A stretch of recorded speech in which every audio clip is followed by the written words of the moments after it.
You're listening to DraftKings Network.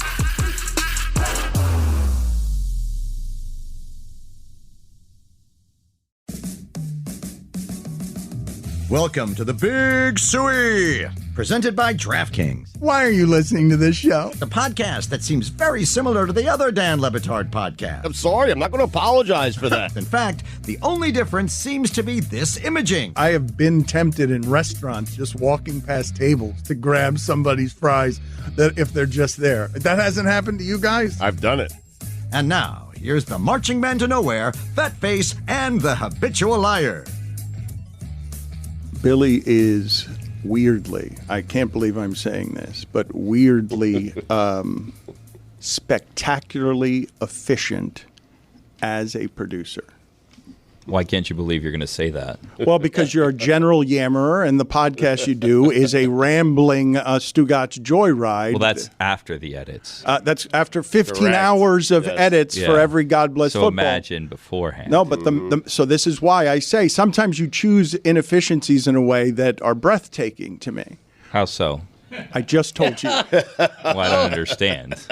All of your general yammering and a podcast that is where you're producing, you're putting all of your producing talents into God Bless Football, Not and all it of shows. It shows as an award-winning show. But you don't have even a lot of time for what we're doing here. But the reason I say an efficient, surprising producer is because I told you. I came up to you and I asked Billy, and I don't ask in confidence Billy to like soothe me or support me very often. Billy tends to move away from me when I want to talk to him intimately. I don't know why he does that. He's been doing it for years. Become a bit of a yammerer. So Well, places to be. You know that's what I mean? where Get to the point. That's where it's Land the efficient. plane, as they say. That's correct. That's correct. I have ruined the show with my rambling mess of an inability to speak coherently, concisely, and efficiently. But I asked you, and the last 45 minutes are proof positive to this, because before I started, I asked you, hey, Billy, how do I do any of this without coming off as bitter? And his response was, you can't. And he was right. Yep. That's why I say Tried to stop you. I should have. Do you know? Be that efficient with Stugotz. It'll make your life a lot easier. I can't control him. I know. I don't want to be controlled, man. Oh. Neither did I. That's why I fled the place, not bitterly. Not bitterly. Like, come on. Dash of bitterness. Come on. I mean, we've obsessed about it. There was a cool They game. fired Chris Cody. Hey, let him Laid go. off. Yeah, thank you. Yeah, and it wasn't just him. It happened to a lot of people. It was a numbers game. Right. Have you never been able to whistle? Try it. I've never tried. Yeah. Why? Never tried. I tried and failed, and that tends to be my thing. When I fail, it's not learning. I've just failed, and I move on and don't learn. Do I have But bad that's- news about starting a startup company then? Yeah. If you're going to quit on whistling. Yes. Try. Go ahead. All right.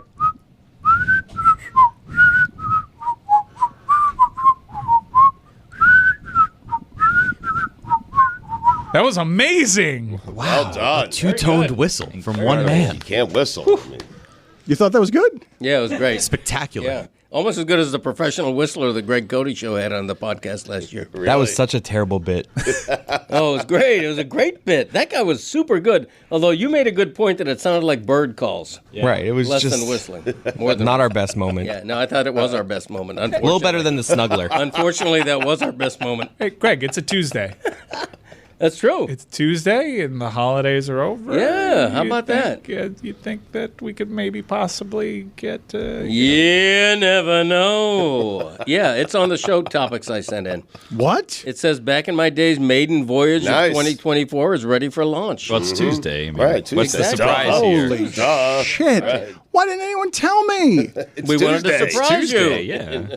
It's Tuesday. Every Tuesday, Dan. You are right about it being Tuesday. Every Tuesday, really. Every- We're going to hold you to that. Fourth or fifth Tuesday. Last week was a Wednesday. clockwork. Yep. Sometimes there are circumstances that throw things off, but that's not up to Greg. Right, exactly. Thank you, Tuesday. Billy. Yeah. The Greg Cody show featuring Greg Cody. Yeah, with? Fine. is an obsession of Greg Cody's. It is very popular. And you say that Whistler was your best moment. There's a lot of unusual stuff on there. The key to the show, I would argue, is the relationship with Chris and Greg. And Chris is mean to Greg. Yeah, people hate me on there. Yeah, well, but you guys, because you're not gentle enough with your father, it feels disrespectful. But there are instances on this show where you don't respect him when he's bad at it. It's what makes it funny. It's the dynamic is everyone knows you guys actually love each other, and then people turn on you. Why? Because they favor the old guy, because he's likable and cracks a couple of funnies about Uncle Dick. There you go. Hijacks the show, move. and everyone loves him. Hee-haw 3. Giant Q rating because of that. He is Arnold. Badayup? Badayup. What is that? That's a new one. It's a new one. Hee-haw 3. Badayup. It's spelled B-A-D-A-Y-U-E. How's it spelled? What? Badayup? Who cares how it's spelled? No, it's important. I'm hearing a P at the end of that. I'm hearing a P. If we're I'm shocked to learn there wasn't a P at the end. B-A-D-E-U-P. No, that's not right. Badayup. B-A-D-A-Y-U-E? The only thing that matters is that the phonetic emphasis is on the middle syllable. Badayup. Badayup. But there is a P. Yes, that's correct. Yeah. At the end. Badayup. And a silent T. Badayup. All right, and I just witnessed something. I have a unique angle as someone who worked with my father. I just witnessed something. Wait, it's a T, not a D. I've got it as a D. No, the T Badayup. is Badayup. silent. at the end. Badayup. Silent. Yeah. Yeah, Are you, Badayup. are you a saying bidet? T or D? Like receipt? It's B-A-D. Exactly. Okay. A-Y. That's what I U-P. thought. All right. Badayup. So not Yeah. B-I-D-E-T-Y-U-P. No. Like It's badayup. And contextually, how do we use Badayup? To flourish a strike three call? That's the only context that I have right now. But I need a little bit more. let me explain some of this. Yeah, Just some of it. let the man speak. Okay. He What's a hee-haw 3? Okay. Don't you think somebody's going to ask what's a it's hee-haw no. 3? that one's No, we don't canon. care about that. Okay, canon. hee-haw is the sound a donkey makes. Yeah. That was my Thank you. That was my strike call. What's a donkey for those who don't know? Do the whole thing behind me. Just can we get him a microphone and have him do the whole thing, Chris? Let's recreate a father-son childhood strikeout call. When Chris Cody would strike out looking at street baseball, his father, the umpire, would embarrass him with a. Right. I don't need this whole preamble. Just Badayup. What does that mean? Okay, badayup is the sound of a chicken's cluck. Yeah. Okay. Right. So yeah. it's- Badayup. Yeah, right. Exactly. Hee-haw 3. Didn't you steal this all from Uncle Dick? Well, that's what he claims. You got an email after you talked about this last week from An Uncle Dick email? claiming. Read the email. Read the email from Uncle Dick. Dearest brother. It's in your photos. Yeah, it was a little bit of a rough email from him. A little testy. So I Badayup, would call Rough it. Dick. the chicken sound only comes after a strike 3 call. Yes, correct. Oh, okay. But Yeah. It's a flourish. You know how umpires, they can't just say strike 3 anymore. They got to go. You got to punch him out. You know, Badayup. right. Yeah. Yeah. Badayup. And A little extra mustard. Yeah, the more you that's say it, the more you sound like a flourish. chicken. I like it. But you stole it from your older brother. Well, that's what he said. And remind me, it's B-A-D-E-Y-U-P or There's no Y. there's an A. B-A-D-A-Y. How often There is your is a brother Y. doing strike 3 calls? Yeah, I was going to ask. Uncle Dick does this for his strike 3 call? Or he does Okay. this for other things and you All right. added it to yours? Well- Read the email. What time was it at? It was at. Just read the email. Wait, he's a Doesn't weird matter. sleeper. That's why I'm asking Uncle if this was Uncle like a Dick 2 goes a.m. to bed rant. about 6 p.m. or Right. something Wakes up at like ridiculous. 4 a.m. What time did he Yes. send this email?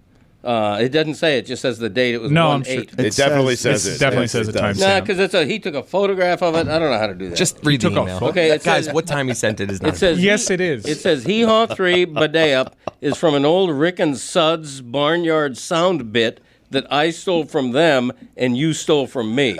Okay. Now, Rick and Suds, one of the greatest Legends. radio teams ever in the history of right. South Florida. I remember Rick and Suds, but I claim that Hee-Haw 3 is my creation. And Uncle Dick claims that Badayup, It sounds like it's 3 times removed, stolen by you. well, I don't know how they used it. I don't recall, but I use it as an umpire flourish.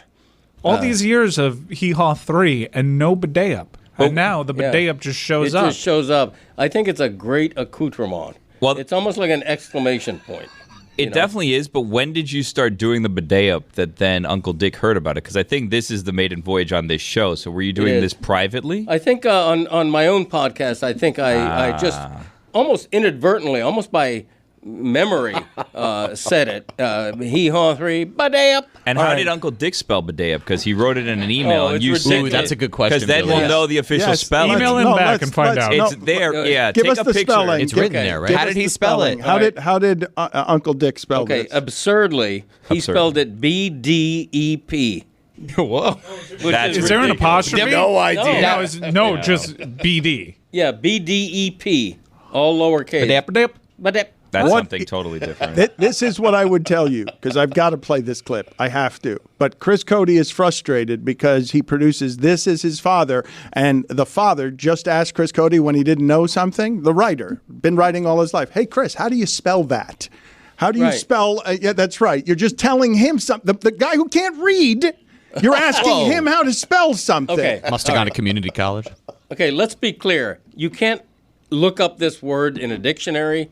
You can't Google it and expect to get it. It's a creation of mine, and so the official spelling is whatever the hell I want it to be. And I'm spelling it phonetically. Badayup, Badayup, with the emphasis on the middle syllable. Can you guys please give him circa the web address for everybody to RSVP? I mean, we teased Yeah. it, so yeah. Is his browser open? Yes, browsing it. You got All right. Netscape Navigator open over there, do you? All right, what do you need? right. Netscape. He doesn't have. Why did you pull the needs mic me? That's further right. down? Here, let me finish downloading this song on LimeWire. All right, what do you got? CircaLasVegas.com/stadium-swim Hang on, I got to get a thing You're the open. worst. You're not going to be able to do this. let him open a fresh tab. Give him a second. CircaLasVegas.com/stadium-swim/Dan-Lebitard-show. Got it. It's ridiculous. Keep giving Look it at to him him. pecking away with one finger. CircaLasVegas.com/stadium-swim/Dan-Lebitard-show. Stadium.com. Keep going. No, I didn't. No, CircaLasVegas.com/stadium-swim/Dan-Lebitard-show. Never gonna get it. There's just too many Zero dashes chance. here. It's ridiculous. All right, it says this site can't be reached. Yeah. Obviously, you read it. Let's do it all show. CircaLasVegas.com/stadium-swim/Dan-Lebitard-show. How about you read it slowly? CircaLasVegas.com/stadium-swim/Dan-Lebitard-show. Okay, you know what? I'm not a professional typist. I'm not a secretary in the 1960s on a sitcom who typed like 90. Gamble on by DraftKings. Season's greetings, everybody. It is Mike Ryan here to talk to you about Miller Lite, but also here to talk to you about this festive season and how Miller time can make holiday time even better. I love this winter weather. It's a great excuse to go outside and toast some wonderful memories with some friends. Why don't you do that with an ice-cold Miller Lite in your hand? And in some parts of the country, you don't need a koozie. It just stays cold out there. How wonderful is that? Take a sip, my friends. Look around. Reflect on your year. You made a lot of good calls, and no call better than having this Miller Lite right now. A beer that is brewed for taste. You know it's triple hops brewed? They could have stopped brewing it twice with hops, but they didn't. They went that extra mile, and they brewed it with hops 3 times. The original light beer since 1975, and still the best one. I'm talking about Miller Lite. Great taste, 96 calories. Go to MillerLite.com/Dan to find delivery options near you, or you can pick up some Miller Lite pretty much anywhere they sell beer. Tastes like Miller time. Celebrate responsibly. Miller Brewing Company, Milwaukee, Wisconsin. 96 calories and 3.2 carbs per 12 ounces. Dan Lebitard. That bear was not on Hal's deck. Excuse me. I was going to say desk. I meant deck. I botched it. Terrible. $2. Penalty box, 2 minutes. See ya. Home for the day. Walk to the ocean. What do you want me to do? Super Bowl week, Dan. I didn't ask for any of this. And I have no money. Aqua? Stugotz. Walk to the ocean. What? Walk to the ocean. I Get really out have of no here. money. Get out of here. Get out of here. I'll do the show without you. I don't like. This is the Dan Lebitard Show with the Stugotz. Happy Cyclones Draft Day, everybody. Oh, It's wow. Battle Court. Draft Tuesday, baby. Woo! Oh, man. History will be made today as only 3 Cyclones are guaranteed their spot back on the Cyclones. Just 3, huh? I want to say Cestus so MFing loud, but I can't anymore because we rebranded because we want more people in the tent. And Cestus Cyclones may be off-putting. Cyclones, far more marketable. But Ron, thank you for promoting one of my passions. I want to promote one of yours. Ron, you are going to be at Books and Books in Coral Gables today, 265 Aragon Avenue. That's going to be in the evening. Your book signing today for Pride of a Lion? That's right. Myself and the infamous Greg Cody.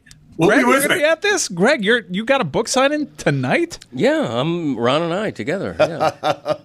Why is that so amazing? Well, because it's a big deal. We'll get a ton of people out there if they know about it, because bookstores, are not doing great. And But Books and Books is the exception. They really are. Yeah, they're killing the pinnacle of bookstores in the country. They say Ron knows how to stop Dan before he even gets started. I appreciate it. It may be sold out, right? I mean, there's only 50 people, I think. Oh, there will be a crowd out the door if you tell people they can go regardless. Yeah, if you have a big crowd out there, I know Greg Cody will personally say hello to each and every single person out there, even if it takes all night. Yeah, I'll wave through the window. Yeah, the best part of it is it's free. Yeah, how about that? He'll wave through the window? Yeah. That's saying that's hello. not- I mean, we're being facetious when we say free. It's implied you buy the book, you get it signed, but it's not free. They're going to buy the The book. pride of a lion, what the animal kingdom can teach us about survival, fear, and family. You guys are not doing any book signings, are you? Are you doing any others? Like, this is a big deal. It's the first one. Well, it's the second one. We had one at Zoo Miami. That was sold out. That was out the door. We were there for hours. That was a huge crowd. This is going to be a little bit more intimate, I think, but we are going to have another book signing, yes. Oh, what time is it out? Is it 7 o'clock? What time is this signing? What time, Ron? I think it starts at 7. I think it starts at 7:30, but I'll be there at 7 o'clock. At the first book signing, I heard it was a funny moment with my dad where Ron sat down and was signing books, and my dad was like awkwardly standing with my mom, like, am I supposed to be over there with Ron? I didn't know. I'm a new author. After Fins at 50 came out, nobody wanted the book, let alone me to sign it. Right. So this is a different experience for me. We haven't gotten to Greg Cody's thoughts on the Dolphins. We haven't gotten to Ron McGill's thoughts on the Dolphins. Why don't you two old-timers have an old-timey conversation about how heartbreaking Monday was as people who have cared? I say every time at the end of the year, I say, why did the Dolphins hate me? Because I feel like they hate me sometimes. I get so excited about the season. Things are going so well. And then, boom, it's like, I don't know what to say anymore. I just, the injuries are horrible. I know that's a bad situation, but still, guys, I am not looking forward to 5 degrees in Kansas City. That doesn't bode well. Well, you're not going there. I mean, you're in the playoffs. Get over it. He's playoffs. Right. The playoffs are not enough, Stugotz. The playoffs are not enough. If you're going to settle for the playoffs, well, you shouldn't be settling at all. Okay, I really thought, that whole Denver game got me on some kind of ridiculous cloud, and now I'm just, raining is what I'm doing. Chris Cody, can you tell me how your mom feels? Because I'm guessing her opinions are stronger and better than your father's. I haven't talked to her, but I'm sure, she's a maniac. She's the same as Ron. She spent the past 2 weeks basically going, here we go again. Expecting to be let down by the Dolphins, expecting the late season swoon, and getting exactly what she expected. Now, getting a quarterback like Aaron Rodgers and having him tear his Achilles 4 snaps in, that is worthy of here we go again. You made it to the playoffs. Right. No, Stugotz, you know what? I sympathize with you. You're right. You're living a nightmare. That was a nightmare. Yeah. I mean, 4 minutes into the game and your season was over. 4 snaps. And I remember all the hype. It was unbelievable. It was incredible. And I looked and the first thing I said to my wife, I go, Stugotz just jumped off a building. Is it possible you guys are manifesting this negativity and you're complaining about rain? I wasn't. I said we're going to win this game. I was so happy about it. I said we're going to win this game. And all the naysayers, on social media, all these freaking trolls are there all saying all kinds of stuff. And I'm saying, no, we're going to do this. They're ready. This is a great, great thing to do here. I want to. And then here we go. Yeah, but that's it right there. Here we go. We're headed into the playoffs, and already you're down. You're complaining about rain. Need to remind you. I'm not complaining about rain. I'm complaining about cold. I'm complaining about injuries. I'm complaining. Yeah, if it rains when it's that cold, it'll snow. You're complaining about figurative rain. You said it was just rain clouds, and here comes the rain. And Ron, rain's good for crops. This cloud that I was riding on just rain, and it's over. Okay, but what do clouds bring? Rain, and what did rain bring? Rainbows. That's right. Thank you. Well said. Thank you, Billy. Yeah, well said. Put that on a T-shirt. Yeah. Put it on a T-shirt? Yeah. You can't have a rainbow without the rain. Bit wordy. May I say, Dan, on a total different tangent, you look marvelous today. What are you doing? Are you doing something famous or something today? Because you really look stunning. What do you mean? I mean, if I would almost ask you out. You look really good. Same. Almost. Yeah. Yes. I did ask him out. He turned me down. They're going to be double dating. You look like a disco executive there. What a perfect date night tonight's book signing would be at Books and Books in Coral Gables. If you want to meet Ron McGill and Greg Cody and get a signed copy of the pride of a lion. They will be there tonight around 7 o'clock-ish. Dan will be there. He'll sign the book for them, too. Dan is going to say hello to each and every person that comes out there. Roy will give you a hug if you ask. Roy and Dan will both be there. You dyeing the stash and the beard and everything. You look a little younger, very thin. In fact, Jeremy Taché has also volunteered to go out there. The eyebrows are jet black. I would never. Hey, really, I mean, everything's looking very, very 10 years ago. Sharp. Come out and meet Stugotz today. And the collar all the way down to show the chest hair and everything. You're looking very Goichi, man. Very nice. We have a new lighting person, Ron. Is that what it is? I don't like these. I'm telling you, Dan is rocking it today. Are you trying to insult me? I don't dye anything. More orcas were spotted off of the South Florida coast. Is this just a new reality for us with changing global climates? Are we now just going to be a killer whale hub? No, it could very well be just changing climates. As a matter of fact, an old classmate of mine from high school, a good friend of mine, Rick Peebles, who's the captain who spotted those orcas, got that video. Can we get the video, please, of the boxing kangaroos? Because I have seen, Ron, a number of videos over the years. We get it. Your friend's the boat captain. Yep, I mean, geez. yep. Mm-hmm. The kangaroos boxing, there have been very muscular kangaroos I've seen. You've told us before the kangaroo can not disembowel you, but what it can do with its legs will really hurt a human being. Let's play this video for Ron and tell us what's happening here. Well, these are two males. They're just fighting over territory, over dominance. This is very common in males. And they could disembowel you if they got you the right way. Those rear legs, they don't work independently. They work together. A kangaroo cannot move one rear leg independent of the other. They work like on a swing together. So they're fighting over territory in the trailer park? Yeah, exactly. So one of them is called dibs on the trailer park. Well, now there's probably some females around, and females make males stupid. That's the bottom line. So they're just fighting to get that dominance and establish themselves. It's just a macho thing. It's a testosterone thing. Australia is a wild place, man. It's summer when it's winter. There's snakes in your toilets. You're in your trailer park chilling, and there's kangaroo fights. I think 7 out of every 10 snakes in Australia is very venomous, very dangerous. Wow. Can you explain to me how long one of those fights can possibly last? How long would they do that?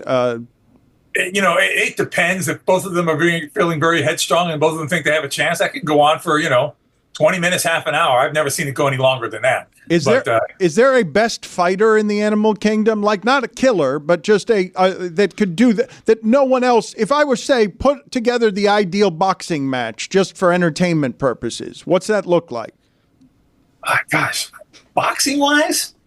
I don't know what to tell you. I mean, kangaroos are very well known for their boxing. That's why you always have the memes with the kangaroos and the boxing gloves, because they do hit with their front paws like that. Right. But look at Cody. What is he doing over there? But Ron, who would you have a kangaroo face if you wanted to see a He is breathing so heavy right now.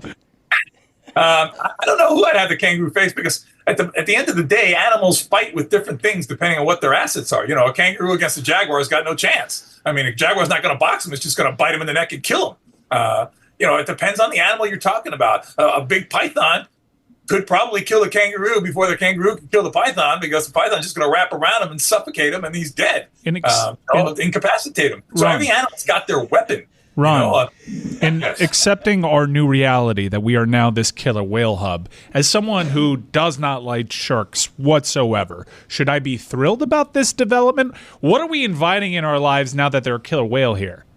Well, the killer whale is not really a threat to human beings. I think I told you about the story when I was in the Galapagos and photographing sea turtles, and all of a sudden a killer whale swims over me. I got this big shadow like a cloud coming up, and I look up and it's a killer whale. What does that mean? So look at me, Louie. So less sharks now that there are killer whales in the hood? Because I'm good. Not necessarily less sharks. No. Now you just have killer whales too. How about that? Someone gave me this ankle bracelet that is supposed to repel sharks, and it was a very thoughtful gift. You fell for it? Well, I'd rather have it than not. Me, when I hop in the water, I like to know I'm doing the absolute most to not get attacked by a shark. And what is supposed to be the repellent ingredient of this ankle bracelet? I don't know. There's some weird metal that can dissolve over time that goes around my ankle. Do you believe in shark repellent? Oh, I do believe in shark repellent, depending on the type of repellent. But there are repellents that have been proven to work. I've not heard of an ankle bracelet being one of them. Maybe somebody just wanted you to look strange. No, I'll get you one. Ron, before we let you go here, because we've talked before about you are a old school Latin Lothario. You are the king of romance. You are a man who knows how to treat his woman. You have commented on my appearance. I am trying to be a better man for my wife, who is totally appalled by what is happening at the Miami Seaquarium and wants me to do something about it. And I'm like, I know Ron can help me do something about it, but Ron's a government employee, and so I need to point out to people the atrocity that is going on at the Miami Seaquarium. It is a cruelty that is out of a different time. We are not a banana republic. We should not have something here that is a tourist attraction that is killing its animals because it doesn't have proper care. It's disgusting, and my wife wants me to do something about it, and I don't know what or how. I think you just keep raising awareness, Dan. You've got a huge following. And, at the end of the day, when the people lead, the leaders will follow. I think that the commission and those people are feeling a lot of pressure right now to do something about that situation. I want to make something very clear, though. It's not necessarily the frontline caretakers that are doing the atrocities. It's the people at the top who are not spending the money to fix the facility the way it needs to be fixed. And I feel so badly for some of those frontline employees who I know are so passionately dedicated to trying to do the best they can, but don't have the tools to do it because that place is falling apart. Ron, thank you. The book signing tonight. Everyone in Miami, they don't do a lot of this. They are both local icons, and this book is a genuine hit. And Stugotz will be there. And Dan, I'm proud of you. I'm proud of the way you're looking for your wife. She must just ravage you when you get home. That's right. That's funny. That's right. Dan Le Batard. Listen, it could be Julius Randle's building. How about that? The Mecca. Or it's Julius. The Mecca. Stugotz. Steve Martin was a prop comic. You said that? I said it 2 seconds earlier than you. This is the Dan Le Batard Show with the Stugotz. Stugotz, I wanted to come in here today, and I wanted our show to only do the following, okay? Mm-hmm. In regard to a very big football game that was played last night. I wanted to declare Georgia the national champions and behave all day today without comment of any kind about the game as if the title had already been vacated. That Michigan doesn't get its feel good, doesn't get anything. Our show would behave as if that did not happen, that what happened last night is Georgia won the national championship. But the sound Mike made when I wanted to come in and do that was like, "Aww." Because he wanted so desperately to talk about everything that's happening last night between Michigan and Washington. And so I was denied the show I want to do by an ego-soaked executive producer in his last days on the job. No, let's play pretend. Yeah. It's a college football playoff final. Two great teams doing battle, and the game was interesting for much of it. For midway through the third quarter was like the first time that it dawned on me, like, oh, Washington might actually steal this game. Yeah. Because they were just hanging around. And when that game started, it looked like Michigan was going to do what I feared, which is just control the line of scrimmage. And an interesting thing when you want to watch the trenches, because you came away watching that game, Michigan certainly won in the trenches. But entering that game, Washington had the number one offensive line in the nation. You would think that they'd be well-equipped to face this challenge. But over time, you could see Michael Penix, he's been injured all year, been dealing with God knows what. He was holding on to his side for much of that second half. And missing throws he's been making he was like all 2 feet season. high. He was just a little bit off. He was. No, a little bit off. Not a Yeah, little the bit injury. off. No, Yeah. look, this guy was beautiful this season. Like, we're allowed to say, are we not, without taking anything away from Michigan, that one of the best players in the country, Indiana's former quarterback, who's great, didn't look in that game like he had all season, and Michigan's defense had something to do with that. Definitely. Had something to do with that, but not some of those giant, the bad throws he hasn't been. He's not an amateur quarterback. Yeah, but Dan, they got a lot. He's a professional quarterback. They got a lot of pressure on Penix. Unlike last week against Texas, who did not get a lot of pressure on him, Michigan was able to get a lot of pressure on Michael Penix. Yeah, Michigan, I think, and we'll find out with time, I guess a book's still to be written, but Michigan was very clearly the best best team in the nation. Now, I know in a one-game sample, Georgia's as good as anyone, and we could claim that would be a game and the debates will In a ensue. one-game sample, we just saw Michigan a play away from losing a week ago to the team that beat Georgia. Right. So transitive property, they're better than No, Georgia. just bad measurement system. We can make the champion whoever we want. I mean, But how does the measurement work that Georgia's better than the team that just beat Alabama? right. It's Because all they open didn't for get debate. invited to the party. Because they lost to Alabama by a bounce that doesn't tell you Alabama's actually better, that if we play the game a bunch more times, we'd see Georgia win more often than Alabama did. But Alabama won the game. That's Yes. correct. But, Yes. All we but, have is the game. And then Michigan beat but Alabama. college football now is about the argument, not the measurement. Right, Can but we, we're in can we charge of argue that. about it? So you want them playing 10 times? Ooh, Yeah. then we know the champion. Yes. I don't understand. we're in No charge one's of that. happy with anything. We Right. weren't happy with the way things worked before because it was just who it is that we wanted in there. And then it's like, well, we'll expand it to 4 people. It's like, not the 4 we want. Let's go try back to 12. let's just go back to giving it to the people we actually liked before. I like Stugotz's idea. The next 10 Mondays. How about this? Bowl games can invite whoever they want, and at the end of it, we just vote on who's a champion. Sometimes there could be multiple champions. I don't like that trust one. that. You like that one? I like that one. Can Yeah. a computer decide? So does Bama. A computer. All right, let's get a formula together. And Ooh, I surely really like that the one. best 2 teams based off of this computer model can get together and we will decide a champion. And nobody will have a problem with maybe the 3rd or 4th best team in the nation not having a shot. You know what? Let me walk that back. I vote for Tim Kirkchin deciding. Well, hold on a second. Let's try having 4 teams, because surely 4 teams, that's it. That's a cutoff point. No one outside of that 4 can lay claim to a national title or even be considered good enough. We've tried everything. If we do the computer model, can we also have writers vote? We should do just bo- in we should case do we all don't of them. agree with the computer. We should have the computer model decide the top 12. Then the top 12 gets played, and then at the end of it, the writers decide. and Kirkchin. And Kirkchin? Well, we were describing things that actually happened before. Yeah, I don't think Chris got the bit whatsoever. No, I think it's a good idea, though, Kirkchin. It is a good idea. Let all the games play out, and then we Right. ask Kirkchin Final who say. the champion Chris is. Cody, go sit in the penalty box. We are going to get. I knew what they were doing, though. I just was doing also something. They, At we the same heard, time, we they heard, were we doing heard the something. Kirkchin Right. joke. We already heard it. You made it once. We didn't need it again. Made it 17 times. We didn't need Twice. it. They were playing. Get it, go. Billy and I were dancing, and you just kept trying to cut in. You were playing a different game. 2 minutes for cutting in, huh? 2 minutes for cutting in. But Chris thinks he knows how to do the show better than everybody, and Greg Cody knows, no, I do the show better than anybody. And Right, so, exactly. when Stugotz, this is That's, genuine. that's a spot for Zagacki. Zagacki. Badayup. Nailed it. Thank you, Ben. Dan, he nailed that one. He did. I mean, come on. You can't argue with I it. can't even. You know what? I can't even dispute it. Can't even be mad at it because Greg Cody happens to be and has been my entire life one of the funniest people I've ever known, largely by accident. And what happened on I've watched this a lot of times because what happened during the watch party, Stugotz, there were 5 or 6 moments during the watch party that made me howl with laughter, but none more than this one. We were going to Greg Cody in the press box, and he's on actual deadline. He's trying to keep the newspaper column alive. This is a horrible situation for him. He didn't want to be here working with us this day. He didn't want us interrupting his real job. And so we kept interrupting, and toward the end, it's the 4th quarter, things are tense, and he's already told us, go bleep yourselves, I'm not playing anymore, I've got to do my job. And it escalates because of his son and me badgering him into this. All right, we got to go back out there. That was big. Wake him up.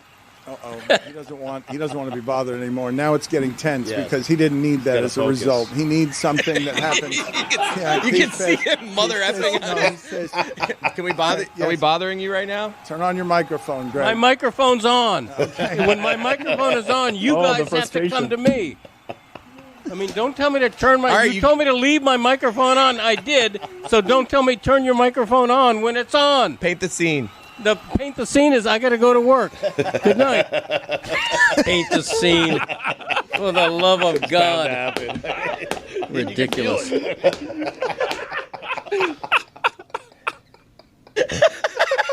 Oh, my God. Not happy. That's why we did it right there for that moment. We got the payoff. It's why we sent him out there. It's why we did the TV. Look at him. That is the reason that Meadowlark Media spent tens of thousands of dollars to break NFL rules and have you live from the press box during play. Yes. For that moment. Okay. That's it? Just that one moment? Christopher suggested to me that we may have set history. He thinks that this is the first time a, fairly major sports columnist has written off a big game, not from the game, but during a live event, during a live watch party. That may have been a first.